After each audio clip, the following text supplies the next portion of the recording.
Hello friends, welcome back to our channel. Friends, ఈ వీడియోలో మనం ఈరోజు అన్ని న్యూస్ పేపర్లో వచ్చినటువంటి ఇంపార్టెంట్ ఎడ్యుకేషన్ అప్డేట్స్ ఏందో చూద్దాం. చాలా ఇంట్రెస్టింగ్ అప్డేట్స్ ఉన్నాయి, కొన్ని నోటిఫికేషన్స్ కూడా రిలీజ్ కావడం జరిగింది. సో వాటన్నిటి గురించి వన్ బై వన్ క్లియర్గా చూద్దాం. చూసే ప్రతి ఒక్కరు వీడియోని ఖచ్చితంగా లైక్ చేయండి. డైలీ 1 to 2 అవర్స్ వర్క్ చేసి ఇన్ఫర్మేషన్ మీకు ప్రొవైడ్ చేయడం జరుగుతుంది. మీరు ఇచ్చేటువంటి లైక్స్ మోటివేషనల్ ఎంకరేజింగ్గా ఉంటాయి కనుక లైక్ చేసి సో ఎవరికైతే యూజ్ ఉంటుందో వారికి షేర్ చేయండి అండ్ సబ్స్క్రైబ్ చేసుకొని చూడండి. రెగ్యులర్గా మీకు జాబ్ అప్డేట్స్ అంతాయి. అండ్ టెలిగ్రామ్ గ్రూప్లో కూడా జాయిన్ కండి, దాంట్లో కూడా రెగ్యులర్గా జాబ్ అప్డేట్ షేర్ చేస్తున్నాను. అదేవిధంగా మన సెకండ్ ఛానల్లో ప్రతిరోజు వచ్చినటువంటి కరెంట్ అఫైర్స్ సంబంధించినటువంటి వీడియోస్ కూడా అందిస్తున్నాం. సో ఆ ఛానల్ కూడా సబ్స్క్రైబ్ చేసుకోండి, లింక్ కింద డిస్క్రిప్షన్లో ఇస్తాను. సో కాంపిటేటివ్ ఎగ్జామ్ ప్రిపేర్ అవుతున్న అభ్యర్థులకు మీ కరెంట్ అఫైర్స్ ఎంతగానో ఉపయోగపడతాయి. ఫ్రెండ్స్, నేను అకాడమీ ప్లాట్ఫామ్ మీద తెలంగాణ ఉద్యమ చరిత్ర అదేవిధంగా ఇండియన్ పాలిటిక్స్ సంబంధించినటువంటి ఫ్రీ గ్రాండ్ టెస్ట్లు అయితే పెడుతున్నాను. సో నిన్న నుంచి ఉద్యమ చరిత్రకు సంబంధించినటువంటి గ్రాండ్ టెస్ట్లు అయితే ప్రారంభించడం జరిగింది. జస్ట్ మీరు అకాడమీ యాప్ను డౌన్లోడ్ చేసుకుని ఈ టెస్ట్లను అయితే ఫ్రీగా రాసుకోవచ్చు. సో యాప్ను డౌన్లోడ్ చేసుకున్న తర్వాత ఏపీపీఎస్సీ టీఎస్పీఎస్సీ కేటగిరీని ఎంచుకోండి. తర్వాత అక్కడ తిరుపతి దొమ్మటి అని సెట్ చేస్తే నా ప్రొఫైల్ వస్తుంది, ఫాలో కండి. నేను క్లాస్ స్టార్ట్ చేయగానే దానికి సంబంధించిన నోటిఫికేషన్ మీరు పొందుతారు. దీనిలో ఇంకా మనకు బెస్ట్ ఆఫర్స్ ఉన్నాయి. పెయిడ్ కోర్సెస్ సంబంధించి ఇప్పుడు 24+3 ఆఫర్ అనేది ఉంది. అంటే మీరు 24 months సబ్స్క్రిప్షన్ తీసుకుంటే 3 months అయితే ఆఫర్ వస్తుంది. ఇక బ్యాచ్ కోర్సెస్ విషయాన్ని చూసినట్లయితే గ్రూప్ 1 గ్రూప్ 2కి సంబంధించి ఎస్ఐ కానిస్టేబుల్ సంబంధించిన స్పెషల్ బ్యాచ్ కోర్స్ స్టార్ట్ చేశారు. ఫ్రీ స్కాలర్షిప్ టెస్ట్ కూడా ఉంటాయి. వీటన్నిటిని రాసి మీరు ఫ్రీగా స్కాలర్షిప్స్ కూడా పొందవచ్చు. అంటే లైక్ ప్లస్ సబ్స్క్రిప్షన్ ఫ్రీగా ఇస్తారు. 1 month నుంచి 24 months వరకు సబ్స్క్రిప్షన్ ప్లాన్స్ ఉన్నాయి. సో దీంట్లో మీరు ఏ కోర్స్ తీసుకున్నా కూడా మన కోడ్ వాడినట్లయితే 10% ఆఫర్ వస్తుంది. సో వీటన్నిటికి సంబంధించిన లింక్స్ కింద డిస్క్రిప్షన్లో ఇస్తాను, ఒకసారి అయితే చెక్ చేయండి. ఫ్రెండ్స్, మన ఛానల్ ద్వారా last 12 months current affair PDF అయితే అందిస్తున్నాం. సో ఇంట్రెస్టెడ్ క్యాండిడేట్స్ ఎవరికైనా కావాలనుకుంటే సో దీని యొక్క అమౌంట్ వచ్చేసి 120 రూపీస్ 12 monthsకు. ఒకవేళ 6 months కావాలనుకుంటే 60 రూపీస్ అనేది ఇక్కడ ఇచ్చినటువంటి నెంబర్కు మీరు అమౌంట్ అనేది చెల్లించి దాని యొక్క స్క్రీన్ షాట్ను ఇదే నెంబర్ కనుక పంపించినట్లయితే మీకు వితిన్ 1 to 2 అవర్స్లో ఈ పీడిఎఫ్ అయితే పంపించడం జరుగుతుంది. సో ఇప్పటికే చాలామంది తీసుకున్నారు. ఒకవేళ 1 month 2 month ఇట్లా కావాలనుకుంటే మంత్కి 20 రూపీస్ చొప్పున చెల్లించి సేమ్ ఇదే ప్రాసెస్ అయితే చేయండి. నేను 1 to 2 అవర్స్లో ఈ పీడిఎఫ్ అయితే పంపిస్తాను. ఓకే ఫ్రెండ్స్, ఈరోజు మనకు న్యూస్ పేపర్లో వచ్చినటువంటి అప్డేట్స్ అయితే చూద్దాం. సో ఫస్ట్ అప్డేట్ కనుక చూసినట్లయితే ఐఏఎస్ల కమిటీ తాత్సారానికి అని చెప్పేసి ఇక్కడ ఒక అప్డేట్ మనం ఆంధ్రజ్యోతి న్యూస్ పేపర్లో ఈరోజు ఒక ప్రధాన వార్త కింద అయితే చూడవచ్చు. ఉద్యోగ ఖాళీల భర్తీని సాగదీసే యోచన, కమిటీ నివేదికకు గడువు విధించని సర్కార్, నివేదిక ఇచ్చేదాకా నోటిఫికేషన్లు లేనట్లే, ఖాళీలపై సర్కారు ఇప్పటికే ప్రాథమిక అవగాహన ఉన్నా మళ్ళీ వివరాలంటూ కమిటీ, నిరుద్యోగుల్లో పెరిగినటువంటి నిరాశ నిస్పృహలు. సో కమిటీ పాలనా సంస్కరణ పరిమితం చేస్తే సరిపోయేదన్న అభిప్రాయాలంటూ ఇక్కడ చూడవచ్చు. సో మనకి తెలిసినటువంటిదే ఉద్యోగ ఖాళీలకు కావచ్చు నోటిఫికేషన్లకు సంబంధించి ఒక కమిటీని అయితే చేశారు. సో ఇది జస్ట్ లేట్ చేయడం కోసమే, నోటిఫికేషన్లు లేట్ చేయడం కోసమే అని చెప్పేసి ఇక్కడైతే వీలైతే ఇవ్వడం జరిగింది. సో దీనిలో ఉన్నటువంటి పూర్తి ఇన్ఫర్మేషన్ చూసినట్టయితే రాష్ట్రంలో ఉద్యోగ నోటిఫికేషన్ ఇప్పట్లో వెలువడే అవకాశం లేదా, ఖాళీ పోస్టులు ఇప్పట్లో భర్తీ చేసే ఆలోచన ప్రభుత్వానికి లేదా, మరికొంత కాలం పాటు సాగదీయాలని యోచిస్తుందా అంటే అవుననే అంటున్నారు కొంతమంది పరిశీలకులు అని చెప్పేసి ఇక్కడ చూడవచ్చు. ఇప్పటికే పలు రకాలుగా కాలయాపన చేస్తూ వచ్చినటువంటి ప్రభుత్వం తాజాగా పరిపాలన సంస్కరణ కమిటీ పేరుతో మరోసారి జాప్యం చేసే ప్రయత్నం చేస్తుందని ఆరోపిస్తున్నారు. ఉద్యోగ ఖాళీల భర్తీ చేస్తే ఆర్థిక భారం పెరుగుతుందన్న ఉద్దేశంతోనే ప్రతిసారి ఏదో ఒక సాకు చెప్తూ నిరుద్యోగుల జీవితాలతో సర్కార్ ఆటలాడుతుందని అంటున్నారు. మొన్న ఉద్యోగ ఖాళీల వివరాలు సమగ్రంగా లేవని, పూర్తి వివరాలు సేకరించాలంటూ అధికారులకు ఆదేశించిందని, ఆ తర్వాత ఉద్యోగాల విభజన ప్రక్రియ పూర్తి కాగానే భర్తీ చేస్తామని ప్రకటించిందని గుర్తు చేస్తున్నారు. కానీ ఇప్పుడు విభజన ప్రక్రియ కొలికి రావడంతో కమిటీ పేరిట మరోసారి సాకు చెప్తున్నట్లు ఇక్కడ ప్రభుత్వాన్ని విమర్శిస్తున్నట్టు చూడవచ్చు. అయితే 4 ఐఏఎస్ అధికారుల నేతృత్వంలో మనకైతే కమిటీ వేయడం జరిగింది. దానికి ముఖ్యమంత్రి కేసీఆర్ గారు సో ఇటీవల నిర్ణయం తీసుకున్న విషయం మనకు తెలిసిందే. సో దీనికి ముఖ్యంగా ఏంటంటే వివిధ ప్రభుత్వ శాఖల్లో ఉన్నటువంటి ఉద్యోగుల పనితీరు కావచ్చు, ఖాళీల భర్తీ సహా ప్రభుత్వ కార్యాలయంలో అమలు ఉన్నటువంటి ఏదైతే ఉద్యోగులు ఉన్నారు కదా, సో ఆ క్రియాశీల భాగస్వామ్య తదితర అంశాలపై కమిటీ అధ్యయనం చేసి సూచనలు ఇవ్వాలని చెప్పేసి మనకు శేషాద్రి అధ్యక్షతన ఒక కమిటీ అయితే వేయడం జరిగింది. అదే రాష్ట్రపతి ఉత్తర్వుల ప్రకారం ఉద్యోగుల సర్దుబాటు ప్రక్రియను ప్రభుత్వం ఇటీవల చేపట్టిన విషయం తెలిసిందే. కాగా ఈ ప్రక్రియ దాదాపుగా పూర్తి అవుతుందని, మొత్తం దాదాపుగా 38,000 మెంబర్స్ ఉద్యోగులు ఉమ్మడి జిల్లాలో సర్దుబాటు చేయగా 38,000 మంది ఆయా స్థానాల్లో చేరిపోయారని చెప్పేసి సర్కారు ప్రకటించిన విషయం తెలిసిందే. అయితే ఇవన్నీ కంప్లీట్ కాగానే నోటిఫికేషన్లు జారీకి అవసరమైనటువంటి చర్యలు తీసుకోవడం, అదేవిధంగా జిల్లాలో వివిధ ప్రభుత్వ శాఖల పనితీరు కావచ్చు ఇంకా మెరుగుపరచడానికి తీసుకోవాల్సినటువంటి చర్యలు సమీక్షించి నివేదిక అందించాలని చెప్పేసి ఐఏఎస్ల కమిటీకి సీఎం కేసీఆర్ ఆదేశించినట్లు మనం నిన్నటి లేదా మొన్నటి క్యాబినెట్ మీటింగ్లో అయితే చూడడం జరిగింది. సో దీనికి సంబంధించి ఇక్కడ చూసినట్లయితే అయితే దీనికి ఒక ఈ కమిటీకి సంబంధించి ఒక నిర్ణీత టైం అయితే ప్రభుత్వం కేటాయించలేదని చెప్పేసి అయితే ఇక్కడ ఇచ్చారు. అది మనం చూసాం. సో ఎప్పట్లోగా నివేదిక ఇవ్వాలన్న విషయంపై పేర్కోలేదు. దీంతో కమిటీ ఎప్పటి వరకు అధ్యయనం చేస్తుంది, ఎప్పుడు సిఫారసులు చేస్తుందో తెలియని పరిస్థితి నెలకొంది. సో ఇది 100% ఎందుకంటే దానికి టైం లేదు కనుక చాలా టైం పట్టేటువంటి ఛాన్స్ ఉంది. అది ఎప్పుడైనా ఇవ్వవచ్చు. అయితే ఈ కమిటీ ఇచ్చే నివేదిక ఆధారంగానే నోటిఫికేషన్లు వెలువడతాయని తెలుస్తుంది. అంటే కమిటీ నివేదిక ఇచ్చే వరకు నోటిఫికేషన్లు రావనే అభిప్రాయాలు వ్యక్తమవుతున్నట్లు ఇక్కడైతే ఇవ్వడం జరిగింది. సో ఖాళీలపై ఇప్పటికే అంచనా ఉన్నా కూడా సో ప్రభుత్వం ఈ కమిటీ చేసిందని చెప్పేసి ఇస్తున్నారు. వాస్తవానికి ఉద్యోగాలపై ప్రభుత్వం ఇప్పటికే ప్రాథమిక అంచనాకు వచ్చింది. సీఎం కేసీఆర్ కూడా 70 నుంచి 80,000 పోస్టులు భర్తీ చేస్తామని ప్రకటించారు. ఆర్థిక సాధారణ పరిపాలనా శాఖ కూడా ఆధ్వర్యంలో మొత్తం అన్నింటినీ అధికారులు కుస్తీ పట్టి దాదాపుగా రాష్ట్రంలో 67,128 పోస్టులు ఖాళీగా ఉన్నట్లు తేల్చారు. ఈ సంఖ్య అటు ఇటుగా కాస్త ఎక్కువగా పెరిగేటువంటి అవకాశాలు ఉన్నప్పటికీ సో ఇప్పటివరకు దీనిపై ప్రభుత్వం ఎటువంటి నిర్ణయం తీసుకోలేదు. మళ్ళీ కమిటీ తెరపైకి తేవడం వల్ల విమర్శలు వెలువెత్తున్నాయంటే ఇక్కడైతే చూడవచ్చు. సో ఇక్కడ ఏంటంటే ఓవరాల్గా ఈ కమిటీ అనేది సో కాలయాపన చేయడం కోసమే ప్రభుత్వం చేస్తున్నట్లు ఇక్కడ కొంతమంది పరిశీలకులు చెప్తున్నట్లుగా మనకైతే ఆంధ్రజ్యోతి న్యూస్ పేపర్లో ఒక పెద్ద ఆర్టికల్ అయితే ఇచ్చారు. సో నిరుద్యోగులు అయితే 100% ఇది డిసప్పాయింట్ అయినటువంటి విషయం కింద అయితే చూడవచ్చు.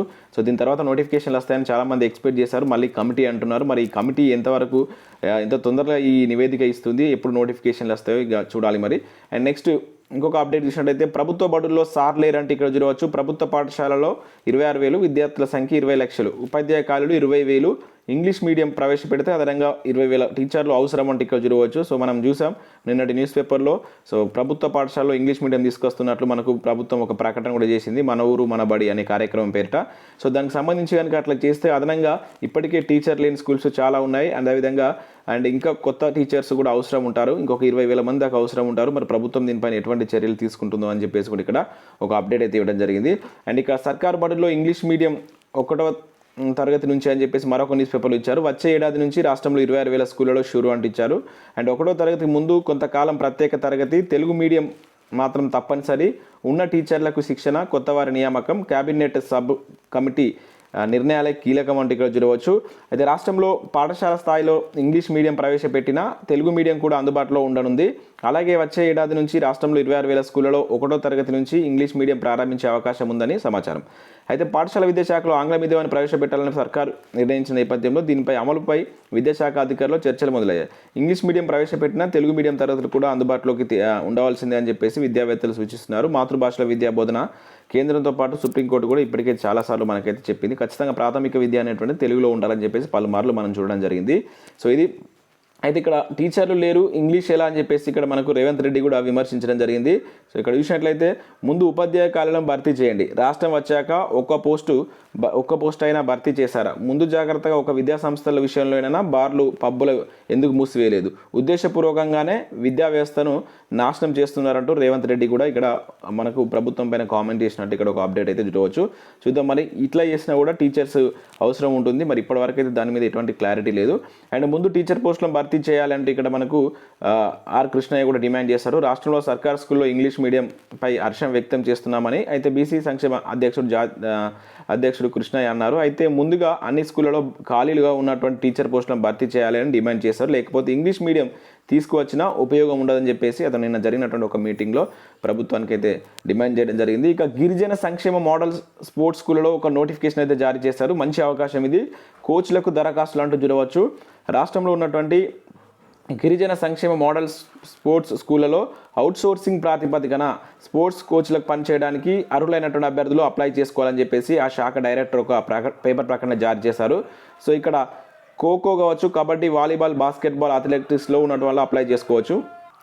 సో వీటికి సంబంధించి ఇక్కడ మనకు వెబ్సైట్ లింక్ ఇచ్చారు. ఈ వెబ్సైట్కి వెళ్తే ఒక అప్లికేషన్ ఫామ్ అయితే మీరు డౌన్లోడ్ చేసుకొని దాన్ని పూర్తి చేసి ఇక్కడ ఉన్నటువంటి మెయిల్ ఐడి, పర్టికులర్ మెయిల్ ఐడికి మీరు మెయిల్ చేయవలసి ఉంటుంది. లేకుంటే హైదరాబాద్లో ఉన్నటువంటి డిఎస్ భవన్లో కూడా గిరిజన సంక్షేమ శాఖ ఆఫీస్లో కూడా ఈ నెల 28 లోపు మీరు వాటిని సమర్పించాలని తెలిపారు. సో ఏమైనా డౌట్స్ ఉంటే ఇక్కడ 2 ఫోన్ నెంబర్స్ ఇచ్చారు.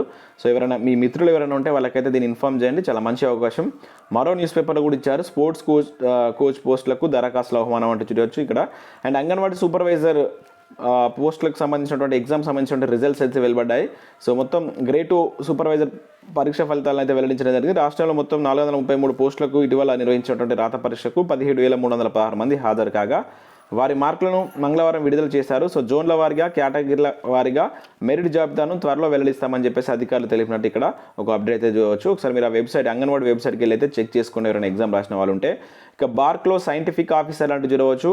భారత ప్రభుత్వ విభాగానికి చెందినటువంటి బాబా అటామిక్ రీసెర్చ్ సెంటర్ నుంచి 2022-23 సంవత్సరానికి కింది పోస్టుల భర్తీకి నోటిఫికేషన్ విడుదల చేసింది. సో దీని యొక్క ముఖ్య ఉద్దేశం అర్హులైనటువంటి ఇంజనీరింగ్ గ్రాడ్యుయేట్స్ ఎవరైతే ఉంటారో సైన్స్ పోస్టుల గ్రాడ్యుయేట్కు మనకు బాబా అటామిక్ రీసెర్చ్ సెంటర్ వాళ్ళు ట్రైనింగ్ స్కూల్స్ ద్వారా శిక్షణ ఇచ్చి సైంటిఫిక్ ఆఫీసర్గా ఎంపిక చేస్తారు. ఇది చాలా మంచి అవకాశం అండి. ఎవరికైనా ఈ రంగంలో కనుక మీకు ఇంట్రెస్ట్ ఉంటే సో దీనిలో అయితే జాయిన్ కాండి. ఇప్పుడైతే నోటిఫికేషన్ జారీ చేశారు.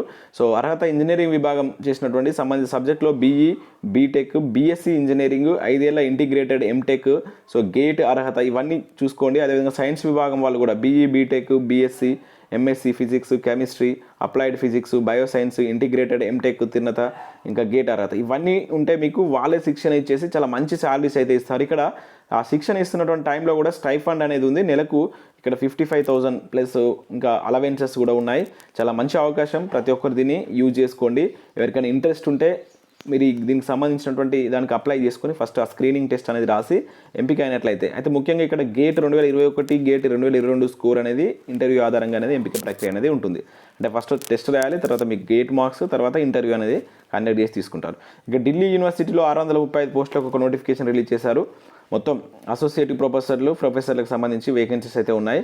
సో ఇవన్నీ మీకు ఒకవేళ ఈ సబ్జెక్టులు కనుక ఉంటే ఇక్కడ డిఫరెంట్ సబ్జెక్ట్ అయితే ఇచ్చారు. ఎవరైనా ఉంటే వాటికి అప్లై చేసుకోండి. సెబీలో కూడా 38 యంగ్ ప్రొఫెషనల్ జాబ్స్ కోసం నోటిఫికేషన్ రిలీజ్ చేశారు. దానిలో మనకు సెక్యూరిటీ మార్కెట్ ఆపరేషన్స్ సంబంధించి 16, లాక్ 10, అదేవిధంగా రీసెర్చ్ 6 వేకెన్సీస్, ఇన్ఫర్మేషన్ టెక్నాలజీ సంబంధించి 6 వేకెన్సీస్ ఉన్నాయి.